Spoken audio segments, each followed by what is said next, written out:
Ano nga ang ating dapat na gawin dito ngayon? So, people power. People power.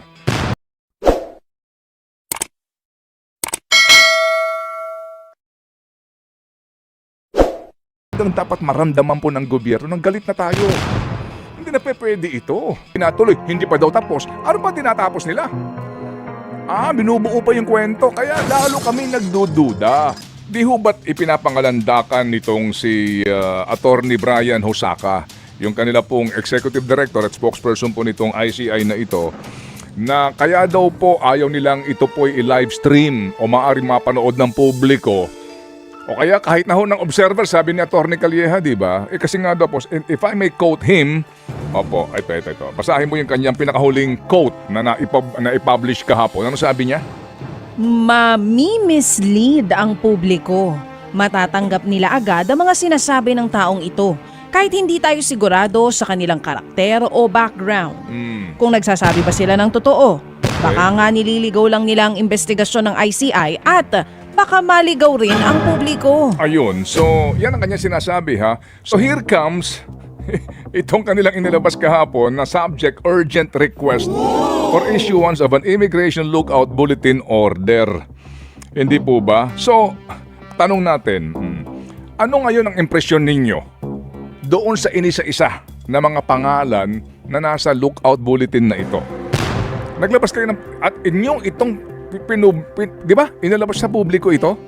Right? Andito ho yung mga pangalan. Ang tanong nating mga kapatid ngayon, ikaw na nakikinig, ikaw na nakakapanood ng balita, ano ngayon ang impresyon mo doon sa mga pangalan pong inilabas nitong ICI na kanila pong sinasabi sa DOJ at Immigration na bantayan nyo yung mga taong yan? Kasi po ang sabi nila dito sa kanila pong sulat, the commission, sabi po dito, which is a matter under inquiry by the commission, puts the subjects, ang tawag nila dito mga subjects, in a relevant position that operates to make him an inevitable personality during the fact-finding process. Alright. This timely issuance of the ILBO is of utmost necessity to enable the commission to proceed without delay and to hold those liable accountable to the Filipino people. Ano po ang ating impresyon dito sa mga nasa listahan na ito? Guilty na ba ho silang lahat?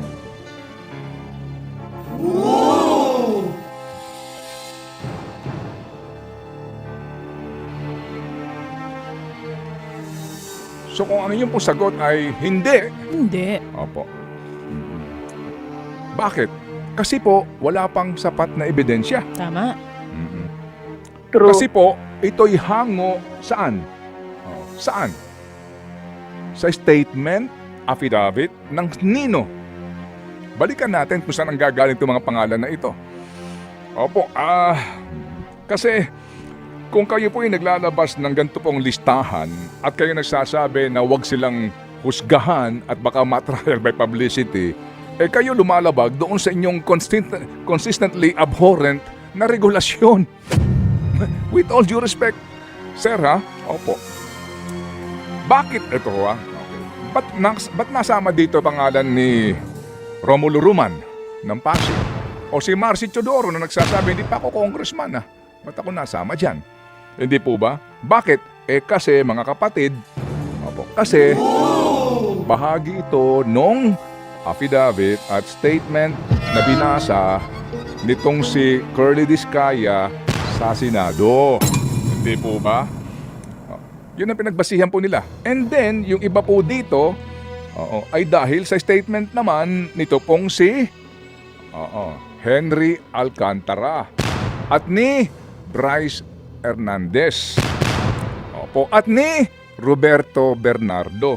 Pag inisa-isa po natin ito, hinimay-himay namin ang mga pangalan na ito kung kaninong statement nang gagaling at kung anong pinagbabasihan po nila. Kung sinasabi ninyo na huwag nating agad husgahan ito at baka hindi pa tayo nakakasiguro sa mga taong ito, ba't nakakasiguro na ba kasi mga Diskaya na nagsasabi ng totoo? Alam niyo yun, Attorney Hosaka, panayhon tawag namin sa inyo para kayo makapanayam at makuha namin ang paliwanag ng komisyon dito. Kung ang pagbabasihan po natin ng mga statement na ginawa in open public hearing on record and under oath, ba't di nyo sinama yung sinasabi nito pong isang tumistigo dyan na ang pangalan po'y Orly Gutesa? Ba't di sinama ang pangalan ni Eric Yap? Hindi ho, ba't wala dito? Ba't di nyo sinama yung sinasabi ni Bryce Hernandez sa kanyang statement na meron daw pong 3 congressman? Sino ito? Yung pong Tina Pancho, yung Danny Domingo, at yung ngayon po'y mayor na si Boy Cruz. Sinabi niya rin po ito. O di ba? True. I mean, mawalang galang lang po sa inyo. Ano po? Para talaga lumalabas ngayon na ito ay pagbabangon puri. Kunwari, para wala kayong masabi, o sige, gusto na naming pigilan yan. Si Vince Dizon, gumawa na ho noong una pa eh. Hindi ba? Kung gusto nyong gawin to, dapat noon pa. Hindi ba? Pero ngayon lang kayo gumawa nito. Bakit? Kasi nga may pressure na po ang taong bayan sa inyo na isa publiko ito. Nga lang po, ang inyong pinakahuling pinakahuling action na ito ay lalo nagbibigay sa amin ng duda. Sa akin lang ito ng duda. Di ba? Na ang inyo pong polisiya naman talaga ay medyo tabingi. Medyo baluktot eh. Kaya nga po nakakadismaya lang na malaman na kung ang inyong pinagbabasihan po lamang ay mga affidavit sinasabi po sa mga hearing ng Congress at Senate, bakit hindi pa kumpleto? Ito pong inyong listahan para po sa inyong tinatawag na lookout bulletin order. O para bagang sinasabi mo rin na, magsisibatan na kayong lahat. Kasi lookout lang ito eh. Hindi ito whole departure order. So kayo, kung gusto ninyo magsitago na kayong lahat sa kasong ito, di po ba? Ano po sa palagay ninyo? Kasi nga, ang ating panawagan sa kanila, ano ba asiste kung manood kami sa hearing ninyo? Trial by publicity. Ito ginawa nyo eh. Hindi ba? So, sorry po. Kasi baka husgahan na natin agad. Si Diskaya nagkwento nito eh. Naniniwala ka na kay Diskaya na hanggang ngayon, hindi pa tapos ang affidavit? Si Bernardo hanggang ngayon, hindi pa nakapagsumite. Kahapon dapat magsusumite ng kanyang affidavit. Hindi natuloy, hindi pa daw tapos. Ano ba tinatapos nila? Binubuo pa yung kwento. Kaya lalo kami nagdududa. Hindi po ba? With all due respect kay Babe Sings wala tayong question dyan. Pero sandali lang, ano ba ho ito? Ayaw na ho natin sabihin na ang lahat ng ito at the end of the day, ay piling-pili lang kung sino ang inyong kakasuhan at kung sino po ang inyong pupursigihin. Yung iba dito baka makalusot. Yung pong aming impresyon ngayon, kasi nga hindi namin malaman ano ba ang uri ng pagtatanong ninyo. Ano ba ang laman ng kanilang mga affidavit na ibinibigay? Kayo ba'y nagsasama-sama sa merienda dyan?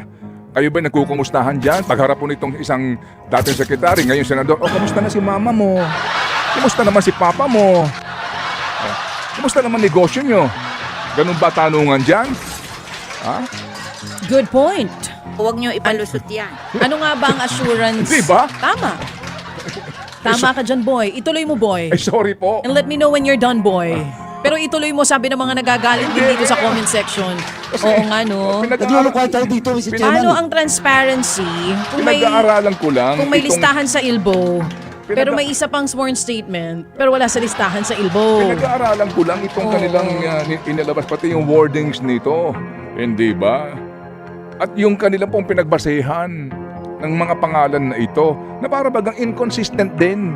Bakit may mga hindi nabanggit dito? Hindi po ba? Bakit para bagang pinili lang din ninyo yung i-ilbo ninyo? I mean, So now the question is here, are they trying to protect the process?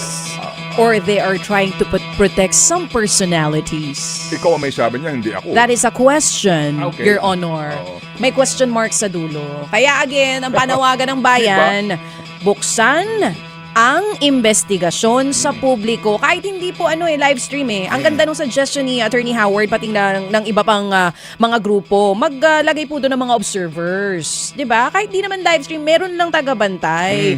Merong presensya ng ilang grupo na po pwedeng magbantay doon. Hindi naman kailangang i-live stream para alam natin kung ano nangyayari sa loob. Yung executive session kung tawagin. Observers lang Pinapayagan din po naman. naman yan, even in the Senate. No? Opo, o even in the lower house. Kaya, ewan ko lang kung kayo po ay, kung ito ba'y amor proprio na. Alam niyo ho yun, yung ganong pong kostombre, parang pride na to. Kapag kayo bumigay, nakita nyo, di ba parang baka dito pinairal na pride. Hindi ba? Hindi na ang usapin po ng public interest. Between the interest of all of this being now accused of this, di ba? Grabe ho ng corruption and the interest of the public to know what is going on, still nandoon kayo sa pagkatig sa interest ng mga pribadong interest na ito. Hindi nyo maaari sabihin na binabalanse nyo ang interest. Dahil hindi balanse yan. Hindi balanse. Kung totoong gusto nyo hong manaig mga kapatid, ang totoong pagbibigay po ng kapangyarihan sa bayan, dapat po pabor sa bayan. Mawalang galang lang po. Some people may agree, some people may disagree. But again, mga kapatid, ito po ang ating paninindigan sa isyong ito. At sa isyong ito, pwede tayong tumayo hanggang sa Plaza Miranda para paglaban po ang katwiran na ito. With all due respect. Think about it. Tanong, may pag-asa pa ba ang bayan? Sagot. Ikaw ang sumagot niyan, girl. Boy, sa totoo lang, no comment kasi hindi ko na alam ang sagot sa tanong na yan. Aba, pag sinabi natin wala ng pag-asa, sabi pong lahat ay mag-resign na bilang Pilipino. May pag-asa pa ang bayan, of course. Ngayon ang panahon para ipakita natin na may pag-asa pa ang bayan. Si Ping Lacson po, sayang, nagsabi doon sa kanyang second na privilege speech at expose. Sa mga nagsasabi na di ba? Wag ko kayong ang kaso lang, Senator, nag-resign kayo sa Blue Ribbon Committee, parang nasiraan kami tuloy ng loob. Pinanghinaan ng loob yung ilan. Although alam po naman din natin na hindi na ho kayo magiging chairman yan, pero kung maaari po, maging active pa rin po kayo na participant in the hearing, please. Kasi nga, sumandal kami doon sa sinasabi nyo Sa mga nagsasabi na walang pupuntahan ito, nawawala ng pag-asa, wag naman daw, di ba? So kami nga po ay nagsasabi na may pag-asa pa ang bayan. Pero itong pag-asang ito, wag na ho natin pang sayangin. Ito ho yung chance natin ngayon. This is the chance. Napatunayan po natin na may pag-asa pa ang bayan. Paano? Ito po, wag tayo magsawa. Kasi ngayon po, ito yung mga klaro Klaro ito kay Aaron. Ano kay Aaron? Ako, dito tontuwa ako dito Parang anak ko na ito Mas matanda pa, panganay kong anak sa kanya Bakit? Tagahagonoy ito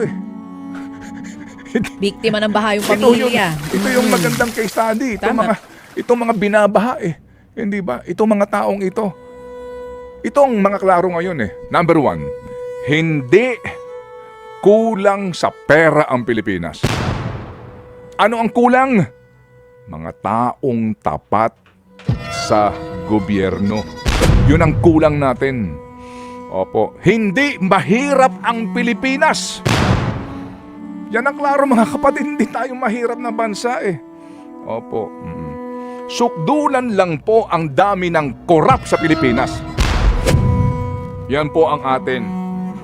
Yan po ang ating katotohanan dito ngayon.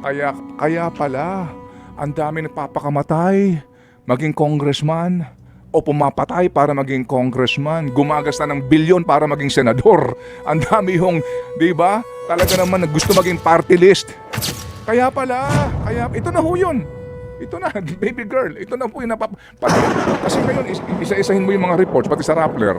Bawat probinsya ngayon, may mga dinastiya. Sila pala mga kontraktor. Dahan-dahan na po, umuusbong ngayon. Lalabasan. Kaya pala, ganito tayo. Kaya pala yung kalsada, di ba, either maayos pa, binabakbak. Correct. Or kaayos lang, nasisira ka agad. Kaya po pala tayo binabaha. Kaya pala ang kanilang paboritong departamento ng DPWH kasi yun ang kanilang piggy bank. Ito ang kanila pong hut-hutan. Gatasan. Ito ang kanilang talaga namang gatasan. Think. about it. Nalulungkot kasi ako sa mga sinasabi mo, pero yan ang katotohanan. Malungkot na katotohanan. Hindi ka parang na magising tayong lahat dito kasi tayo gumigising tayo madaling araw eh. Hindi ba ito ho yung pag-asa ho natin para patunayan na may pag-asa pa ang Pilipinas? Hindi po ba na ito nga po iyon mga kapatid? Opo, baon na po tayo ngayon, hindi lang sa utang kundi sa kumunoy ng korupsyon. Ito po yung ating kinasadlakan eh. Kaya lahat ng ito, dito po, ngayon, nag-hearing sa Senate, sa Agriculture, ano sabi po ni Senator Kiko? Aba, sandali lang, kung meron pong kartel sa construction, yung, alam niyo ho yun, yung Diskaya firms na sila lang ho sumasali sa bidding, Oo. para sila pa rin puman. Ganun din sa bigas.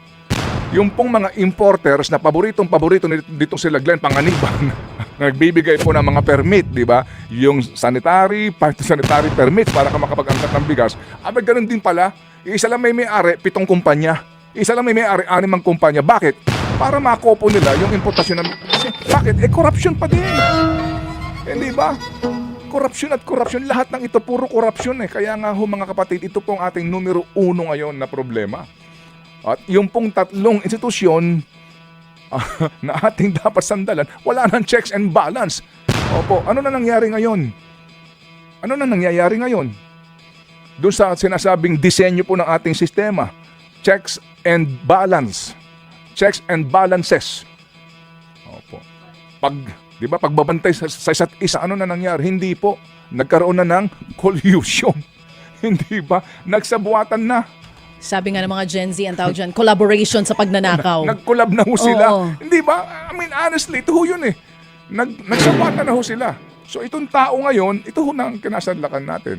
Mawalang galang lang po. Klaro na ho naman yan eh. Hindi po ba? So ano ang ating dapat na gawin dito ngayon? So people power. Kapag ba sinabi mong people power, agad nang bababaksakin ng gobyerno. Hindi. People power. Talagang dapat maramdaman po ng gobyerno nang galit na tayo. Hindi na pwede ito. Papayag ka ba? Na wala ho talaga dito makukulong, lalo na po ang mga matataas na opisyal. At dito po dapat talaga, sabi nga ni Mayor Benji, dito po dapat hindi pakialaman. Malaman ng kanyang statement na ng turnover nila nito si Azurin, dapat po siya pakialaman. Bakit? May nakingialam. Diba? Tignan natin. Huwag pakialaman. Kasi po si Benji Magalong, in fairness, nung panahon ni Noynoy, siya ang nag-imbestiga ng Mama Sapano. Ang rekomendasyon niya, nakaupo pa si Noynoy, ang kanyang rekomendasyon, isama si Noynoy, sumalangit nawa, sa kakasuhan. Saan ka naman nakakita? Pinaimbestiga ka doon sa mga pagkakamali, magmula sa kay Porrissima, kay Secretary Rojas, sa lahat. Siya nag-imbestiga. Pulis pa siya, active service. Ano rekomendasyon niya? Kasuhan yung commander-in-chief kasi siya mismo lumabag sa chain of command.